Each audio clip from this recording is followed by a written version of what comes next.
الانفال رکوع نمبر 4 آیت نمبر 37۔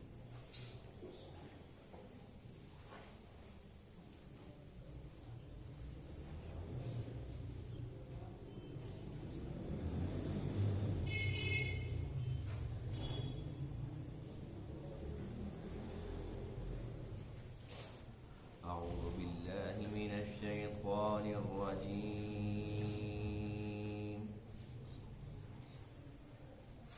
بسم الله الرحمن الرحيم،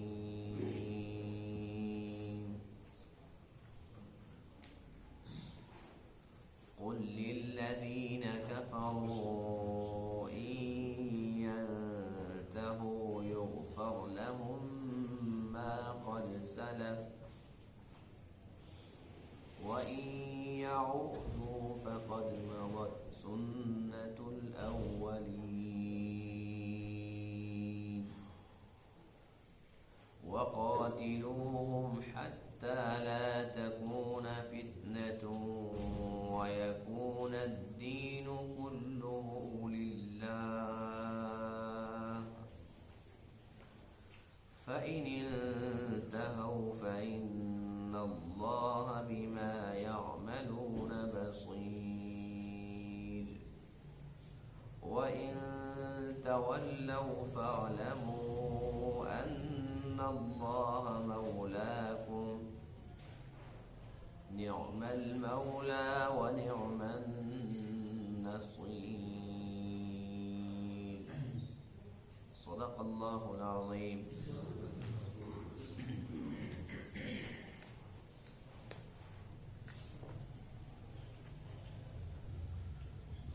آج کے درس میں آیت کریمہ میں کافروں کے لیے، اللہ کے نافرمانوں کے لیے ایک بہت بہترین پیشکش اللہ کی طرف سے ایک بہت پیاری آفر ہے کہ اگر یہ کافر لوگ اپنے کفر سے باز آ جائیں، توبہ کر لیں، تو اللہ فرماتے ہیں کہ میرا یہ وعدہ ہے حالت کفر کے اندر ان لوگوں نے جتنے بھی گناہ کیے سب کا سب معاف کر دوں۔ اب ایک بندہ 70 سال کا ہے، 80 سال کا ہے، 100 سال کا ہے، اللہ نے کوئی حد مقرر نہیں فرمائی، یہ اللہ کی رحمت ہے۔ 100 سال کا بھی ہے، بس وہ سچے دل سے توبہ کر لے، اسلام کے اندر داخل ہو جائے، 100 سال تک اس نے جو کچھ بھی کیا اللہ فرماتے ہیں کہ وہ سب کا سب ہم اس کا مٹانے کے لیے تیار ہیں۔ اور فرمایا کہ اس آفر کے بعد، اس پیشکش کے بعد اگر کوئی بندہ رہ راست پر نہیں آتا، کافر کفر پر ہی اڑا ہوا ہے، اسلام قبول کرنے کے لیے تیار نہیں ہے، تو اللہ فرماتے ہیں کہ پھر یاد رکھو، اپنے سے پہلے لوگوں کا انجام دیکھ لو کہ جنہوں نے اللہ اور اللہ کے رسولوں کی بات نہیں مانی، ان کا انجام کیا ہوا۔ بہتر یہ ہے کہ اللہ کی اس آفر کو قبول کر لو، اور اس کے اندر اللہ کا کچھ فائدہ نہیں ہے، تمہارا ہی فائدہ مکمل طور پر۔ اگر اللہ کی بات نہیں مانتے تو اللہ فرماتے ہیں کہ پہلے لوگوں کی طرح جیسے ان پر اللہ کا عذاب آیا تمہارے اوپر بھی آ جائے گا۔ اللہ تعالیٰ کسی کا کوئی پابند نہیں ہے، نہ وہ کسی کا محتاج ہے، بس اللہ تعالیٰ مہلت دیتا ہے اور دیتا ہے، پھر جب چاہتا ہے پھر پکڑ لیتا ہے۔ اس لیے ہر ایک انسان کو، کوئی کافر ہے تو وہ کفر سے باز آ جائے، منافق ہے تو نفاق سے باز آ جائے، مشرک ہے تو شرک سے باز آ جائے، اگر مومن ہے لیکن گناہ کرتا ہے تو گناہوں سے باز آ جائے، اللہ کی نافرمانیاں کرتا ہے تو نافرمانیوں سے باز آ جائے، ورنہ اللہ فرماتے ہیں کہ پھر اس کا انجام اچھا نہیں ہوگا۔ دوسرا حکم ان آیت کریمہ کے اندر قتال کا ہے۔ اللہ فرماتے ہیں کہ جو ایمان والے ہیں وہ اس بات کے پابند ہیں کہ وہ قتال کرتے ہی رہیں یہاں تک کہ فتنہ ختم ہو جائے اور صرف ایک دین اسلام ہی باقی بچ جائے، تب تک ایمان والوں پر لازم ہے کہ وہ قتال کرتے رہیں۔ بس اگر یہ لوگ قتال کرتے ہیں اور قتال کی برکت سے لوگ کفر چھوڑ دیتے ہیں تو اللہ فرماتے ہیں کہ بہت اچھی بات ہے. لیکن جن تک اللہ کا پیغام پہنچ گیا اور پھر بھی وہ کہتے ہیں کہ بھئی یہ کفر ہی ہمیں عزیز ہے, ہم تو اسی کفر پہ ہی مرنا چاہتے ہیں, تو اللہ فرماتے ہیں کہ ان کو تم نے چھوڑنا نہیں ہے, ان کی تم نے جڑ کاٹ کے رکھ دینی ہے. قل للذین کفروا, آپ فرما دیجئے ان لوگوں سے جنہوں نے کفر کیا, ان ینتہوا, اگر یہ لوگ باز آ جائیں, یغفر لہم ما قد سلف, تو معاف کر دیا جائے گا ان کے لیے جو کچھ پہلے گزر چکا. وَإِن يَعُودُوا, اور اگر یہ پلٹ کے پھر وہی کام کرتے ہیں, فَقَدْ مَضَتْ سُنَّةُ الْأَوَّلِينَ, تو پس اس سلسلے میں پہلے لوگوں کا دستور جو کہ گزر چکا ہے اس کو دیکھ لیں. وَقَاتِلُوهُمْ, اور تم قتال کرو ان کے ساتھ, حَتَّى لَا تَكُونَ فِتْنَةٌ, یہاں تک کہ فتنہ ختم ہو جائے. وَيَكُونَ الدِّينُ كُلُّهُ لِلَّهِ, اور دین سارا کا سارا اللہ کے لیے ہو جائے, یعنی کہ ایک اللہ کی اطاعت کرنے والے لوگ بچ جائیں. فَإِنِ انْتَهَوْا, پس اگر یہ لوگ باز آ جائیں, فَإِنَّ اللَّهَ بِمَا يَعْمَلُونَ بَصِيرٌ, پس بے شک اللہ تعالیٰ جو کچھ یہ کرتے ہیں وہ دیکھنے والا ہے. وَإِن تَوَلَّوْا, اور اگر یہ لوگ اعراض کرتے ہیں, فَاعْلَمُوا, تم جان لو, ان اللہ مولاکم, بے شک اللہ تعالیٰ تمہارا مولا ہے, تمہارا آقا ہے, تمہارا کارساز ہے. نعم المولا و نعم النصیر, وہ بہترین مولا ہے اور بہترین مدد کرنے والا ہے.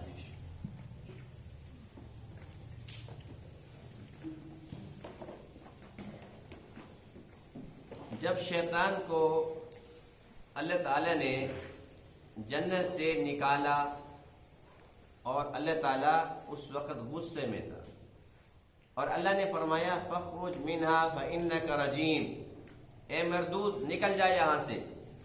وَإِنَّ عَلَيْكَ لَعْنَتِي إِلَى يَوْمِ الدِّينِ, قیامت کے دن تک تیرے اوپر لعنت پڑتی رہے گی. اس موقع پر اس نے اللہ تعالیٰ سے مہلت مانگی. قال رب انظرنی الی یوم یبعثون, اللہ قیامت تک کے لیے مہلت تو دے دے. اللہ نے مہلت دے دی. جب اس کو مہلت مل گئی تب اس نے اللہ کے سامنے کھڑے ہو کے قسم کھائی تھی. قال فبعزتک, اے اللہ تیری عزت کی قسم, تیری جلال کی قسم, لأغوینہم اجمعین, میں ان تمام لوگوں کو گمراہ کر کے چھوڑوں گا. اگر آدم کی وجہ سے مجھے جنت سے نکالا جا رہا ہے تو میں اولاد آدم کو چین سے نہیں بیٹھنے دوں گا, میں ان کو ضرور گمراہ کروں گا. اس نے قسم کھائی تو اللہ تعالیٰ نے بھی پھر قسم کھائی کہ سن شیطان, مجھے بھی میری اپنی ذات کی قسم, مجھے بھی میری عزت کی قسم, تو ان کو گمراہ کرتا رہے گا, ان کو بہکاتا رہے گا, جب تک یہ لوگ توبہ استغفار کرتے رہیں گے میں ان کو معاف کرتا رہوں گا. شیطان نے یہ کہا تھا کہ اللہ جب تک روح باقی ہے ان کے اندر تب تک تو میں ان کو نہیں چھوڑوں گا, جب روح نکل جائے گی تو اب تو میں بے بس ہو جاؤں گا, جب تک روح باقی ہے تیری عزت کی قسم تب تک میں ان کو نہیں چھوڑوں گا. تو اللہ نے جواب دیا کہ جب تک یہ لوگ استغفار کرتے رہیں گے تب تک میں بھی اپنی عزت کی قسم کھا کے کہتا ہوں کہ میں ان کو ضرور معاف کرتا رہوں گا. ابھی دیکھو کہ شیطان نے انتہا کر دی ہے, جب تک روح ہے, جب تک آخری سانس باقی ہے, وہ چاہتا ہے کہ ان سے ان کا ایمان چھین لو, ایمان پہ ڈاکہ ڈال دو, اور وہ یہ چاہتا ہے کہ ان کا خاتمہ ایمان پہ نہ ہو, خاتمہ بالخیر نہ ہو. شیطان کی تو یہ کوشش ہے. دوسری طرف اللہ کی رحمت دیکھو, جو ایک ایمان والے ہیں ان کے ساتھ تو اللہ کی رحمت سمجھ آتی ہے کہ جب انہوں نے توحید کا اقرار کر لیا, رسالت کو مان گئے اور لا الہ الا اللہ پڑھ لیا, محمد رسول اللہ پڑھ لیا, اب ظاہر سی بات ہے کہ ان پہ تو اللہ کی رحمت برسنی ہی ہے. اللہ نے ان کو تو مہلت دینی ہی ہے کہ جب تک یہ لوگ توبہ کرتے رہیں گے تو میری توبہ کے دروازے ہمیشہ کھلے رہیں گے, میں توبہ قبول کرتا رہوں گا. حدیث پاک میں کہ جب تک نزع کی کیفیت طاری نہ ہو جائے جب تک موت کے فرشتے ظاہر نہ ہو جائیں تب تک اس کے لیے توبہ کے دروازے کھلے ہیں۔ یہ ایمان والوں کے ساتھ تو رحمت سمجھ آتی ہے، لیکن کافروں کے ساتھ بھی اللہ کی رحمت ہے۔ ان آیت کریمہ کے اندر اللہ نے کافروں کے بارے میں فرمایا قل للذین کفروا، اے نبی آپ ان سے فرما دیجیے جو کافر ہیں، ان کافروں کے بارے میں ہمارا حکم یہ ہے، ہمارا فیصلہ یہ ہے ان ینتہوا یغفر لہم ما قد سلف، اگر یہ لوگ باز آ جائیں کفر سے، اگر یہ توبہ کرنا چاہتے ہیں اور پھر سوچتے ہیں کہ دیکھو جی ہم نے زندگی میں شرابیں پی، ہم نے یہ گناہ کیا، ہم نے وہ گناہ کیا، یہ سوچتے ہیں کہ ہمیں کیا فائدہ ملے گا، ان کو بتا دو یغفر لہم ما قد سلف، یہ آ جائیں کلمہ پڑھ لیں، پچھلے سب گناہ معاف کرنے کے لیے تیار ہے۔ اللہ کی رحمت ہے کہ نہیں ہے؟ اللہ کو کتنا پیار ہے بندوں سے، اگرچہ وہ کافر ہی کیوں نہ ہو۔ اس لیے علماء کرام فرماتے ہیں کہ کوئی انسان اگر گناہ گار ہے اس کے گناہ سے تو نفرت کرو، لیکن اس گناہ گار سے نہ کرو۔ کوئی بندہ کافر ہے اس کے کفر سے تو نفرت کرو، اس بندے سے نہ کرو۔ ہو سکتا ہے اللہ تعالیٰ اس کو توفیق دے دے، اللہ اس پر راضی ہو جائے، اللہ بڑا فضل فرما دے اور یہ کفر سے توبہ کر لے، یہ گناہ سے توبہ کر لے۔ اس لیے کوئی بھی انسان ہو وہ اللہ کا پیارا ہوتا ہے، کسی بھی انسان سے نفرت نہیں کرنی چاہیے۔ اب اللہ نے کافروں کو کتنی بڑی آفر دی، کتنی بڑی آفر ہے، کتنی پیاری پیشکش ہے، آ جاؤ۔ پھر بھی بد نصیب ہیں وہ لوگ جنہوں نے اللہ کی اس پیشکش کو ٹھکرا دی، اللہ کی اس پیاری آفر کو قبول نہیں کیا۔ وہ بد نصیب نہیں ہے تو اور کیا ہے؟ جو انسان کفر پہ مر جاتا ہے اللہ کا کیا بگڑتا ہے؟ بھئی کوئی انسان اگر مومن ہے اس کے ایمان سے اللہ کو کیا ملتا ہے؟ اگر تمام کے تمام انسان، تمام مخلوق اللہ کے نافرمانی پہ اتر آئے، اللہ کو رتی بھر کوئی فرق نہیں پڑتا۔ اگر ہم کہتے ہیں اللہ اکبر، کیا کہتے ہیں؟ کیا معنی ہے اس کا؟ اللہ سب سے بڑا ہے، کیا ہمارے کہنے سے بڑا ہوا ہے؟ اگر تمام مخلوق متفق ہو جائے کہ ہم نے نہیں کہنا اللہ اکبر، اس کی بڑائی میں کوئی فرق پڑے گا؟ ہم کیا کہتے ہیں؟ سبحان اللہ، کیا کہتے ہیں؟ ایک بار کہو تو جنت میں درخت لگ جاتا ہے، بیٹھے بیٹھے لگوا دیا نا ماشاءاللہ۔ کیا میں نے کہا؟ سبحان اللہ۔ اس کا معنی کیا ہے کہ اللہ پاک ہے۔ کیا معنی؟ کیا ہمارے کہنے سے پاک ہوا؟ اگر ہم نہیں کہیں گے اس کی پاکی کے اندر کوئی فرق آئے گا؟ اگر ہم بار بار کہتے ہیں سبحان اللہ سبحان اللہ، اللہ پاک ہے اللہ پاک ہے، تو یہ پاکیزگی ہمارے اپنے من میں آ جاتی ہے۔ اللہ ہمارے باطن کو پاک کر دیتا ہے، اللہ ہمارے ظاہر باطن کو پاکیزہ کر دیتا ہے۔ سبحان اللہ کہنے سے اللہ پاک نہیں ہوتا، وہ ویسے ہی پاک ہے۔ اور ہم کہتے ہیں الحمدللہ، کیا کہتے ہیں؟ اس کا کیا معنی ہے؟ سب تعریفیں اللہ کی، سب تعریفیں اللہ کی ہیں۔ اگر ہم نہیں کہیں گے تو پھر سب تعریفیں کس کی ہوں گی؟ پھر بھی اللہ کی۔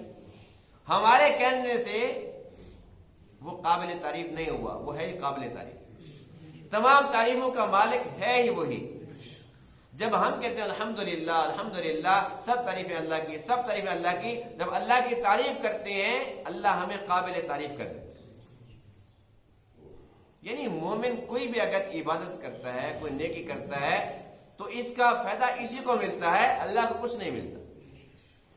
اگر کوئی کافر کفر پہ مر جاتا ہے تو اللہ کا کچھ نہیں بگڑنے والا، لیکن اللہ کو چونکہ بندوں سے پیار ہے، اللہ فرماتا ہے کہ شیطان تو کامیاب ہو گیا نا، اس نے تو اپنی بات سچی کر دکھائی۔ اور قرآن مقدس میں ہے وَلَقَدْ صَدَّقَ عَلَيْهِمْ إِبْلِيسُ ظَنَّهُ، شیطان نے اپنی بات پوری کر دی ہے۔ اس نے کہا تھا کہ میں اس کو گمراہ کروں گا، آخر دم تک کروں گا، جب تک روح باقی ہے، جب تک آخری سانس ہے۔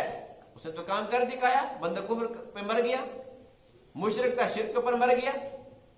اللہ چاہتے ہیں کہ شیطان ناکام، جو کہ انسانوں کا سب سے بڑا دشمن ہے، اللہ کا سب سے بڑا باغی ہے، سب سے بڑا نافرمان ہے، اللہ اس کو رسوا کرنا چاہتا ہے۔ اللہ نہیں چاہتا کوئی بندہ کفر پہ مرے۔ کوئی بندہ نفاق پہ مرے، کوئی شرک پہ مرے، اللہ چاہتا نہیں ہے، لیکن اگر کوئی بندہ مرنا چاہتا ہے اللہ روکتا بھی نہیں ہے، اس لیے کہ اللہ تعالیٰ نے انسان کو اختیار دے دیا ہے، پابند نہیں کیا۔ اللہ فرماتے ہیں فَمَنْ شَاءَ فَلْيُؤْمِنْ وَمَنْ شَاءَ فَلْيَكْفُرْ، جو چاہتا ہے وہ مومن بن جائے، جو چاہتا ہے وہ کافر بن جائے، لیکن یہ بتا دیا وَلَا يَرْضَى لِعِبَادِهِ الْكُفْرِ، اپنے بندوں کے اندر کفر کو پسند نہیں کرتا۔ اللہ نے منع فرمایا کتا نہیں کھانا، منع کیا کہ نہیں کیا؟ اللہ نے منع کیا خنزیر نہیں کھانا، اللہ نے منع کیا کہ سود نہیں کھانا، لیکن کوئی بندہ کہتا ہے کہ میں تو کتا کھاؤں گا، میں تو خنزیر کھاؤں گا، میں تو سود کھاؤں گا، تو اللہ نے پابندی نہیں لگائی کہ اگر تو یہ حرام کھانا چاہتا ہے تو لقمہ اندر جائے گا ہی نہیں، یہ تیرے پیٹ تک پہنچے گا نہیں، اللہ نے اختیار دیا ہے کہ میری مرضی یہ ہے کہ تو نہ کھا، اگر مجھے خوش رکھنا چاہتا ہے تو نہ کھا، لیکن اگر تو مجھ کو ناراض کر کے کھانا چاہتا ہے تو بے شک کھا، لیکن اس کا حساب دینا پڑے گا۔ تو اللہ تعالیٰ نے کافروں کو بہت بڑی آفر دی ہے، اے کافرو ان ینتہو، اگر تم باز آ جاؤ، یغفر لہم ما قد سلف، تو ہم تمہارے سارے کے سارے پچھلے گناہ معاف کرنے کے لیے تیار ہیں۔ وَإِن يَعُودُوا فَقَدْ مَضَتْ سُنَّةُ الْأَوَّلِينَ، اور اگر یہ لوگ باز نہیں آتے تو اللہ فرماتے ہیں کہ پھر ان کے لیے دھمکی بھی ہے، وعید بھی ہے، اللہ وعدے بھی کرتا ہے، وعیدیں بھی سناتا ہے، اور یہ اسلام کا مزاج ہے۔ ایک طرف اللہ کے نبی وہ وعدے کرتے ہیں، نماز پڑھو گے تو یہ ملے گا، نماز پڑھو گے تو یہ ملے گا، روزے رکھو گے تو یہ ملے گا، صدقہ کرو گے تو یہ ملے گا۔ دوسری طرف وعیدیں ہیں، نماز نہیں پڑھو گے تو یہ ہوگا، روزے نہیں رکھو گے تو یہ ہوگا، صدقہ نہیں کرو گے تو یہ ہوگا۔ یعنی اسلام کا مزاج یہی ہے کہ وعدے اور وعیدیں۔ تو اللہ تعالیٰ نے پہلے ان کو آفر دی، وعدہ کیا ہے آ جاؤ، سارے کے سارے پچھلے معاف کرنے کے لیے تیار ہو، پھر اس کے بعد وعید ہے وَإِن يَعُودُوا، اگر تم باز نہیں آتے پھر وہی کرتے ہو فَقَدْ مَضَتْ سُنَّةُ الْأَوَّلِينَ، پہلے لوگوں کو دیکھ لو ان کے ساتھ کیا ہوا۔ قوم عاد کا صرف نام باقی بچ گیا ہے، آج وہ ہیں دنیا کے اندر۔ قوم سمود کا نام ہمیں یاد ہے کہ دنیا کے اندر موجود ہیں، قوم لوط، قوم شعیب موجود ہے، وہ سب کے سب چلے گئے ہیں۔ اللہ فرماتے ہیں کہ جس دور کے اندر بھی جنہوں نے میری نافرمانی کی، جو کفر پہ اڑے رہے، بچنا انہوں نے بھی نہیں ہے، یہ وعید ہے۔ اب کئی بندے ایسے ہوتے ہیں نا کہ جو وہ فضائل سے آ جاتے ہیں، ان کو ترغیب دو تو وہ آمادہ ہو جاتے ہیں اعمال پر، کچھ ایسے ہوتے ہیں کہ ان کو وعیدیں سناؤ تو وہ ڈر کے آ جاتے ہیں، دونوں قسم کے لوگ ہوتے ہیں نا۔ اللہ نے دونوں طریقے اختیار فرمائے۔ اب بھی کوئی بندہ کہتا ہے کہ نہ مجھے وعدوں کی پرواہ ہے، نہ مجھے وعیدوں کی پرواہ ہے، اللہ فرماتے ہیں کہ پھر جا نولہ ما تولا، جس طرف تو جائے گا ہم کہیں گے جا، ونصلہ جہنم، اور تجھے ہم جہنم کے اندر ضرور داخل کریں گے۔ صحابہ کرام کبھی کبھی بیٹھے ہوتے تھے نا تو پھر وہ بڑے پریشان ہو جاتے تھے، اور آپس کے اندر بھی تبصرے کرتے تھے، اللہ کے نبی کی خدمت کے اندر بھی عرض کرتے تھے، یا رسول اللہ صلی اللہ علیہ وسلم، میں نے زندگی میں یہ گناہ کیا، میں نے یہ کیا، میں نے یہ کیا، میں بار بار پریشان رہتا ہوں کہ میرا کیا بنے گا۔ اس لیے کہ زمانہ جاہلیت کے اندر بہت سارے لوگوں نے اپنی بچیوں کو زندہ درگور کیا ہوا تھا، اب ان کو وہ بات ساری کی ساری یاد آتی تھی، اب تو زندگی اتنی بدل چکی تھی، اب جب چلتے تھے تو وہ چیونٹیوں کا بھی خیال کرتے تھے، ہمارے پاؤں کے نیچے چیونٹی آ کے نہ مر جائے۔ اب تو اتنی تبدیلی آ چکی تھی، لیکن وہ منظر تو نہیں بولتے تھے نا کہ آج ہم چیونٹیوں کا خیال کر رہے ہیں، اور ہمارا ماضی کیسا تھا کہ ہم نے اپنی بچیوں کو زندہ دفن کیا تھا، اور ہم نے کتنے قتل کر رکھے تھے، کتنی ہم نے بدکاریاں کر رکھی تھی، وہ ساری کی ساری باتیں یاد آتی تھی، پھر روتے تھے۔ پھر اللہ کے نبی فرماتے تھے کہ اللہ کا وعدہ ہے کہ جو اسلام ہے وہ اپنے ما قبل کے سب گناہوں کو مٹا دیتا ہے، گرا دیتا ہے، ختم کر دیتا ہے۔ اب تم ان باتوں کو بھول جاؤ، جو تم نے کیا اللہ نے معاف فرما دی۔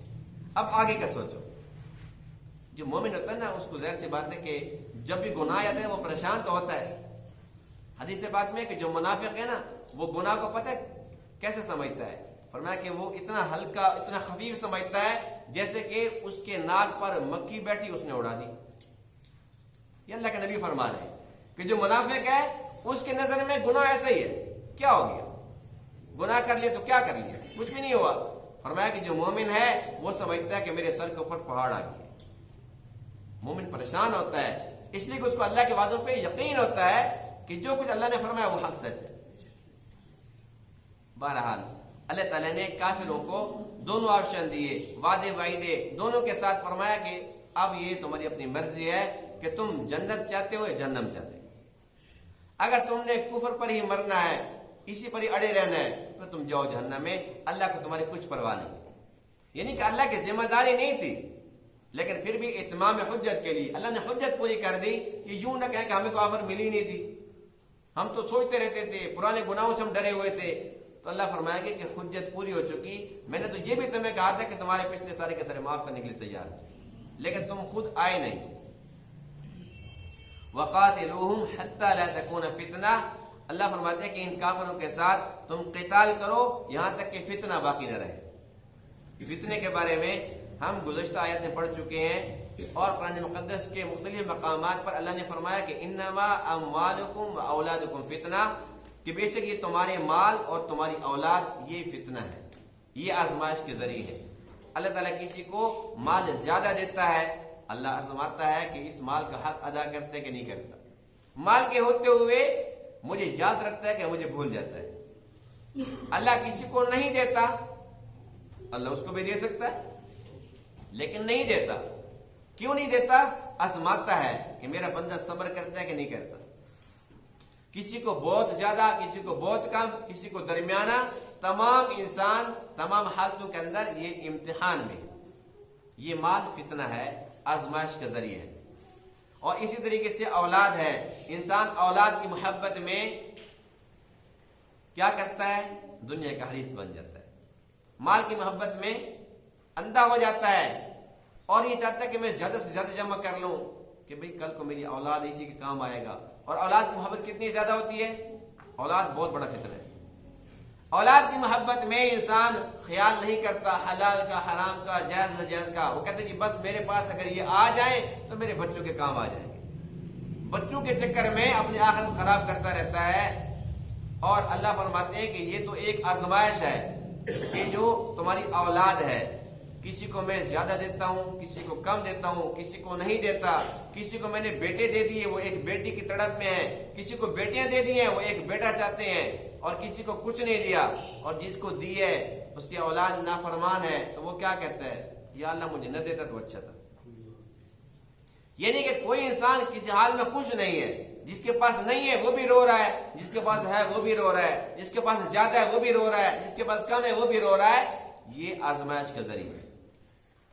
اللہ تعالیٰ کی تقسیم ہے، اس کی مرضی، کسی کو اولاد دے کے آزمائے، کسی کو نہ دے کے آزمائے، کسی کو بیٹیاں دے کے آزمائے، کسی کو بیٹے دے کے آزمائے، کسی کو دے کر نافرمان کر دے، کسی کو فرمانبردار کر دے، یہ اس کی تقسیم ہے۔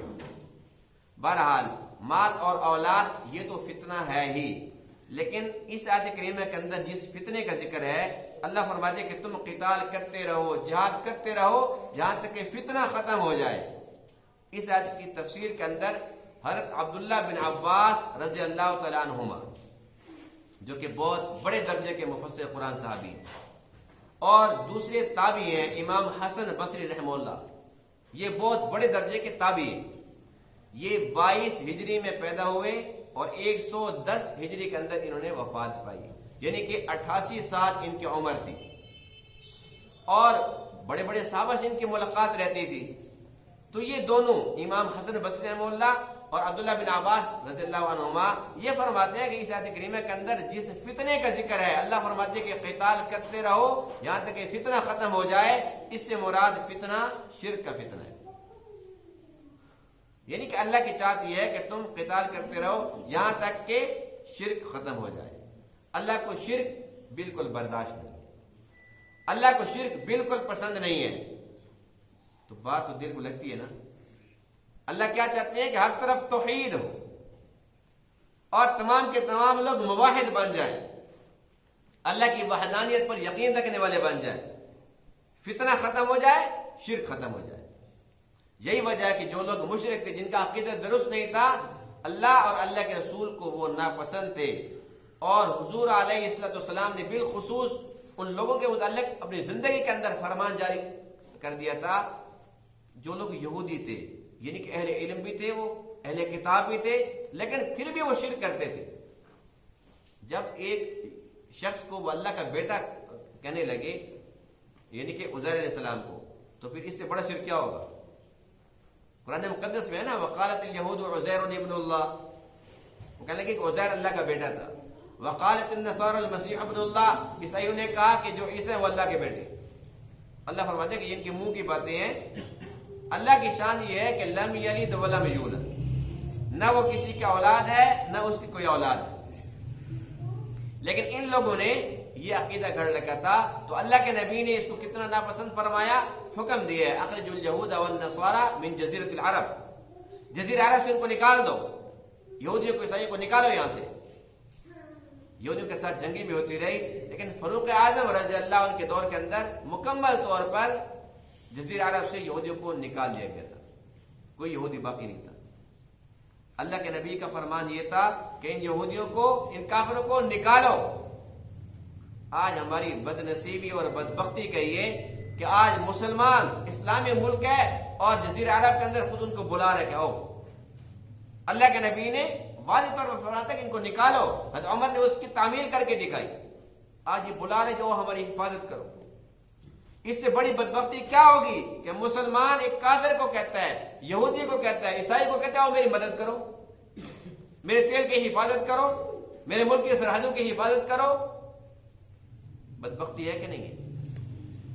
پھر مار پڑ رہی نا. جب ہم نے اللہ کے رسول کی باتوں کو ریجیکٹ کر دیا ہے، پھر اللہ کی طرف سے مار تو پڑنی ہے. اللہ کا قرآن کیا کہتا ہے؟ وقاتلوہم، تم نے قتال کرنا ہے، حتی لا تکون فتنہ، یہاں تک کہ فتنہ ختم ہو جائے، مشرک بھاگ جائیں، شرک ختم ہو جائے. آج ہم نے ان کافروں کو، ان مشرکوں کو اپنے پاس خود دعوت دی ہے، بلایا کہ آ جاؤ. اور صرف ایک ملک کی بات نہیں کر رہا ہوں، اکثر ممالک ایسے ہیں جو کہ نام نہاد اسلامی ممالک ہیں، لیکن کام سب کے ایک جیسے ہیں کہ یہود و نصارہ کے ساتھ تعلقات ہیں اور انہی کو سب کچھ اپنا سمجھنے لگے. اللہ پہ بھروسہ ختم ہو گیا. اللہ نے حکم دیا تھا کہ تم نے جہاد کرنا ہے، ہم کہتے ہیں ہم سے تو ہوتا نہیں ہے، چلو ہم کرائے پہ کرا لیں گے، اور ان سے کرائیں گے جو ہمارے دشمن ہیں، جو ہمارے خیر خواہ ہو ہی نہیں سکتے. اللہ کا قرآن کہتا ہے یا ایھا الذین آمنوا، اے ایمان والو، لا تتخذوا اليہود والنصارى اولیاء، یہود و نصارہ کو دوست مت بنانا. بعضهم اولیاء بعض، یہ آپس میں ایک دوسرے کے دوست ہیں، تمہارے خیر خواہ نہیں ہو سکتے، تمہارے دوست نہیں ہو سکتے. قرآن کی باتیں ہمیں سمجھ نہیں آتی، ہم مسلمان ہیں. اللہ نے تو کافروں کو مہلت دی ہے، ہم پھر مسلمان ہیں. اللہ مہلت تو ہمیں بھی دے رہا ہے، لیکن یہ نہیں معلوم کہ وہ کب تک ہوگی. بالآخر اللہ تعالیٰ اپنی گرفت میں لے گا، ضرور لے گا. اللہ تعالیٰ ایک دم سے ختم نہیں کرتا، لیکن یہ کہ مختلف اوقات کے اندر نا، اب دیکھو کبھی کہیں پر کوئی کرونا وائرس آ گیا، تو کہیں پر کون سا وائرس آ گیا، تو کہیں پر مسلمانوں کو ذبح کیا جا رہا ہے بے دردی کے ساتھ. یعنی کہ عذاب تو آیا ہوا ہے، کہیں پر زلزلے آ رہے ہیں، کہیں پر یالہ باری ہو رہی ہے، کہیں پر طوفان شروع ہے، کہیں پر سیلاب آیا ہوا ہے، کوئی پانی سے مر رہا ہے، پانی ہے نہیں، ایک طرف سیلاب چل رہا ہے. تو اللہ کی یہ عذاب کی شکل ہے کہ نہیں؟ تو اس لیے ہمیں چاہیے کہ اللہ تعالیٰ سے معافی مانگے، اللہ تعالیٰ سے توبہ استغفار کریں، اور اللہ کا جو حکم ہے وہ اٹل ہے. جس نے بھی اللہ اور اللہ کے رسول کے حکم کو توڑا، اس کے اوپر اللہ کا عذاب ضرور آیا. اللہ فرماتے ہیں کہ یاد رکھو، اگر تم لوگ پکے مومن بن جاؤ، تم میری بات ماننا شروع کر دو، فَاعْلَمُوا أَنَّ اللَّهَ مَوْلَاكُمْ، اللہ تعالیٰ تمہارا مولا ہے. اور اللہ جس کا مولا بن جاتا ہے اسے کوئی غم نہیں ہوتا.